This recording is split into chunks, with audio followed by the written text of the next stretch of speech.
तो hey guys, welcome to dream jobs. तो HURL यानी कि हिंदुस्तान उर्वरक एंड रसायन लिमिटेड की तरफ से काफ़ी अच्छी अपॉर्चुनिटी निकल के आई है। तो ये जो अपॉर्चुनिटी रहने वाली है, रहने वाली ग्रेजुएट इंजीनियर ट्रेनिंग की अपॉर्चुनिटी और डिप्लोमा इंजीनियर ट्रेनिंग की अपॉर्चुनिटी। तो आज की वीडियो में उसके रिगार्डिंग सारी इन्फॉर्मेशन देखेंगे। तो वीडियो स्टार्ट करने से पहले वीडियो को एक लाइक कर देना और चैनल पर नए हो तो आप सब्सक्राइब कर सकते हैं। आपको ऐसे नए नए जॉब अपडेट्स मिलते रहेंगे। आप कमेंट करके मुझे बता सकते हैं आपको कौन से टाइप के जॉब चाहिए, कौन से ब्रांच रिगार्डिंग जॉब चाहिए, फिर मैं उसके रिगार्डिंग भी आपको वीडियोस बना के देते रहूँगा। तो ये जो PDF है ये निकल के आया HURL यानी कि हिंदुस्तान उर्वरक एंड रसायन लिमिटेड की तरफ से। ये इनका ऑफिशियल जॉब रिगार्डिंग PDF है। तो ये लोग जो हायरिंग कर रहे ग्रेजुएट इंजीनियर ट्रेनी और डिप्लोमा इंजीनियर ट्रेनी की पोजीशन के लिए हायर कर रहे हैं। पहले हम वैकेंसी के बारे में डिटेल में देख लेते हैं।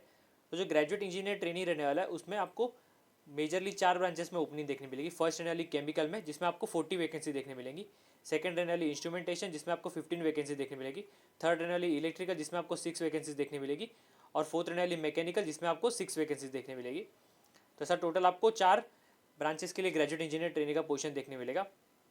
इसेंशियल क्वालिफिकेशन में वो लोग ने बोला है कि आपके पास एक full time regular engineering degree रहना चाहिए। अगर आपको केमिकल के लिए अप्लाई करना है तो आपने केमिकल इंजीनियरिंग, केमिकल टेक्नोलॉजी या केमिकल प्रोसेस टेक्नोलॉजी में अपने इंजीनियरिंग किया रहना चाहिए।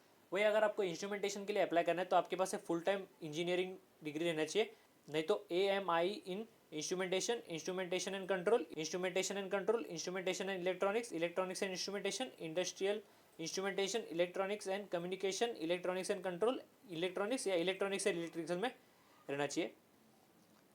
वही अगर आपको इलेक्ट्रिकल के लिए अप्लाई करना है तो आपके पास एक फुल टाइम रेगुलर इंजीनियरिंग, नहीं तो AMI होना चाहिए इलेक्ट्रिकल एंड इलेक्ट्रॉनिक्स इंजीनियरिंग में, नहीं तो इलेक्ट्रिकल टेक्नोलॉजी में। लास्ट जो रहने वाला मैकेनिकल ब्रांच, इसमें अप्लाई करने के लिए आपके पास एक full time regular engineering degree रहना चाहिए, नहीं तो AMI इन मैकेनिकल इंजीनियरिंग।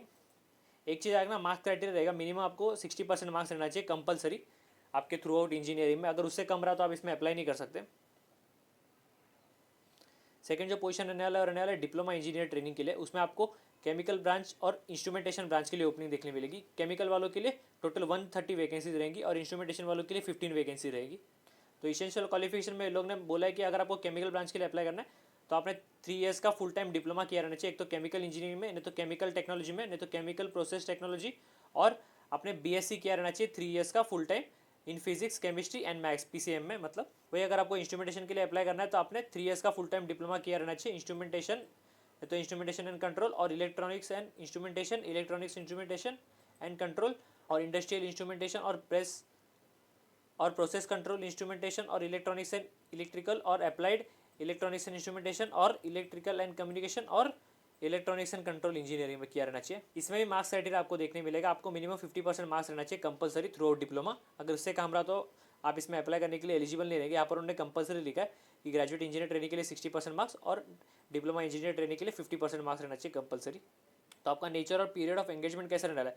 फर्स्टली जो सिलेक्टेड कैंडिडेट रहेंगे वो 1 साल के लिए ट्रेनिंग पीरियड पे रहेंगे।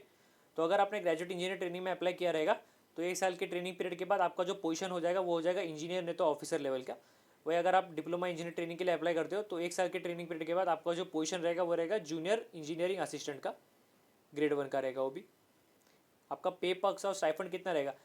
ग्रेजुएट इंजीनियर ट्रेनिंग के लिए आपका जो पे स्केल रहेगा वो रहेगा 40,000 से लेकर 1,40,000 के बीच में प्लस बेनिफिट्स। वही डिप्लोमा इंजीनियर ट्रेनिंग के लिए जो आपका पे स्केल रहेगा वो रहेगा 23,000 से लेकर 76,200 प्लस बेनिफिट्स। तो आपका जो बेसिक पे आपको देखने मिलेगा ग्रेजुएट इंजीनियर ट्रेनिंग के लिए वो रहने वाला है 40,000 रुपीज़, और बाकी का जितना भी रहेगा वो सब अकोमोडेशन, HRA, सब पर्क्स वो सब रहेंगे।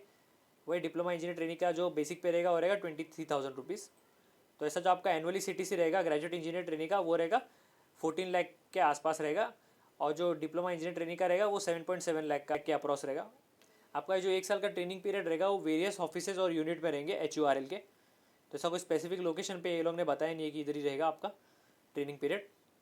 आपके ट्रेनिंग पीरियड के बाद आपको क्या क्या बेनिफिट्स मिलेंगे? फर्स्टली तो आपको बेसिक पे मिलेगा जैसे मैंने बताया, फिर उसके बाद आपको इंडस्ट्रियल डिराइवेंस अलाउंस मिलेगा, हाउस रेंट मिलेगा, नहीं तो कंपनी अकोमोडेशन मिलेगा। फिर बाकी की फैसिलिटी मिलेगी जैसे कि लीव हो गया, मेडिकल फैसिलिटी हो गया, परफॉर्मेंस रिलेटेड पे हो गया, कॉन्ट्रीब्यूटरी प्रोविडेंट फंड हो गया, ग्रेजुटी हो गया, कॉन्ट्रीब्यूटरी सुपर एनुइटेशन हो गया, बेनिफिट स्कीम मिलेंगे आपको, ग्रुप पर्सनल एक्सीडेंट इंश्योरेंस मिलेंगे, फिर नेशनल पेंशन स्कीम मिलेगी, बाकी के जितने भी बेनिफिट्स रहेंगे वो सब मिलेंगे आपको।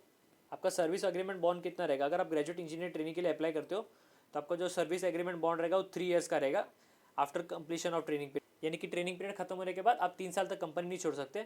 अगर आपने 3 साल से पहले कंपनी छोड़ा तो आपको कंपनी को 4,50,000 रुपीज़ फाइन पे करना पड़ेगा। वही अगर आप डिप्लोमा इंजीनियर ट्रेनिंग के लिए अप्लाई करते हो तो आपका भी सेम रहेगा पीरियड, यानी कि ट्रेनिंग पीरियड खत्म होने के बाद आपको 3 साल के लिए कंपनी को सर्व करना पड़ेगा, यानी कि आप 3 साल तक कंपनी नहीं छोड़ सकते। और अगर आपने छोड़ा तो आपको 2 lakh rupees as a fine pay करना पड़ेगा। एक चीज़ आगे ना, मेडिकल फिटनेस चेक भी रहेगा, यानी कि एक मेडिकल एग्जामिनेशन रहेगा सिलेक्टेड कैंडिडेट्स का ज्वाइनिंग से पहले। तो आपका पोस्टिंग किधर रहेगा, आपका जो पोस्टिंग है वो किधर भी रह सकता है इनके ऑफिस या यूनिट में। तो आप रेडी रहना चाहिए ऑल ओवर इंडिया सर्व करने के लिए, यानी कि आप मूव करने के लिए भी रेडी रहना चाहिए ऑल ओवर इंडिया, या पर उन्होंने कंपलसरी बोला है।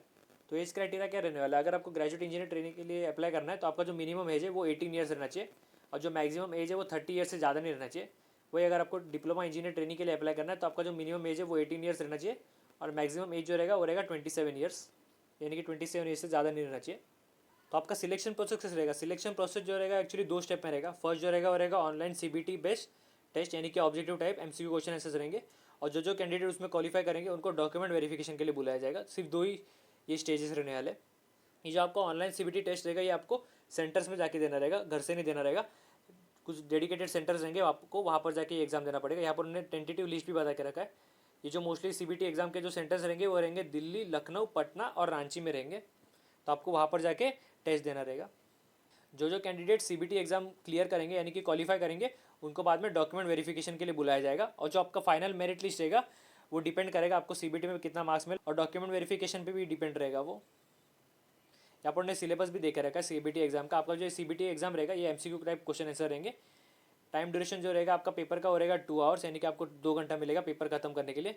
टोटल आपको उसमें 150 क्वेश्चन आंसर देखने मिलेंगे, हर एक मार्क के लिए 1 क्वेश्चन रहेगा। यहाँ पर उन्होंने सिलेबस भी देखा रखा है, जैसे कि अगर ग्रेजुएट इंजीनियर ट्रेनिंग के लिए अगर आप अप्लाई कर रहे हो तो आपको 100 क्वेश्चन जो रहेंगे वो रहेंगे आपके एसेंशियल क्वालिफिकेशन पे, यानी कि आपने जिस ब्रांच में स्टडी किया है उसके रिगार्डिंग आपको 100 क्वेश्चन रहेंगे, और जो 50 क्वेश्चन रहेंगे वो रहेंगे आपको जनरल इंग्लिश पे, क्वांटिटेटिव एप्टीट्यूड पे, रीजनिंग पे एंड जनरल नॉलेज पे। बाकी डिप्लोमा इंजीनियर ट्रेनिंग वालों के लिए भी सेम रहने वाला है, 100 क्वेश्चन रहेंगे डिप्लोमा वालों के लिए, उन्होंने जिसमें एजुकेशन लिया उसके बेसिस पे रहेंगे 100 क्वेश्चन। वही अगर आप BSc स्टूडेंट हो तो आपको 100 क्वेश्चन रहेंगे आपके कोर्स के रिगार्डिंग, और बाकी के जितने भी 50 क्वेश्चन रहेंगे वो रहेंगे general English, quantitative aptitude, reasoning, general awareness पे। तो आपको अप्लाई कैसे करना है, आपको जो अप्लाई करना है उनके ऑफिशियल वेबसाइट पे जाके करना है, जो कि रहने वाला है https:/career.hurl.net.in। मैं आपको दिखाता हूँ आपको कहाँ से अप्लाई करना है। तो आपका एप्लीकेशन फ़ी कितना रहने वाला है, एप्लीकेशन फ़ी जो रहने वाला है 750 रुपीज़ अगर आपको ग्रेजुएट इंजीनियर ट्रेनिंग के लिए अप्लाई करना है तो, और 500 रुपीज़ रहने वाला है अगर आपको डिप्लोमा इंजीनियर ट्रेनिंग के लिए अप्लाई करना है तो कुछ इंपॉर्टेंट डेट देख लेते हैं। आपका जो ये ऑनलाइन एप्लीकेशन है ये चालू हो चुका है 1 अक्टूबर से, और जो आपका लास्ट डेट रहने वाला है अप्लाई करने का और रहने वाला है 21 अक्टूबर। तो अगर आपको अप्लाई करना है तो 21 अक्टूबर से पहले ही करना पड़ेगा।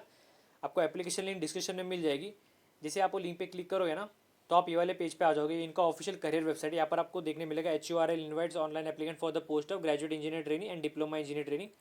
फर्स्टली आपको क्या करना है, यहाँ पर एक कॉलम रहेगा डिटेल एडवर्टाइजमेंट का, इस पर क्लिक करना। अभी हमने जो PDF देखा ना वो डाउनलोड हो जाएगा, वो एक बार अच्छे से पढ़ लेना। फिर वापस इसी वेबसाइट पर आके आपको यहाँ पर रजिस्टर करना रहेगा। अगर आप फर्स्ट टाइम लॉगिन कर रहे हो तो रजिस्टर करके लॉगिन करके आप अपना एप्लीकेशन प्रोसेस स्टार्ट कर सकते हो। तो बस इतना ही था आज की वीडियो में। तो अगर आपको कुछ डाउट रहेगा तो आप कमेंट करके मुझे पूछ सकते हो। तो वीडियो अच्छी लगी तो लाइक करना, और चैनल पर नए हो तो आप सब्सक्राइब कर सकते हो, आपको ऐसे ही नए नए जॉब अपडेट्स मिलते रहेंगे।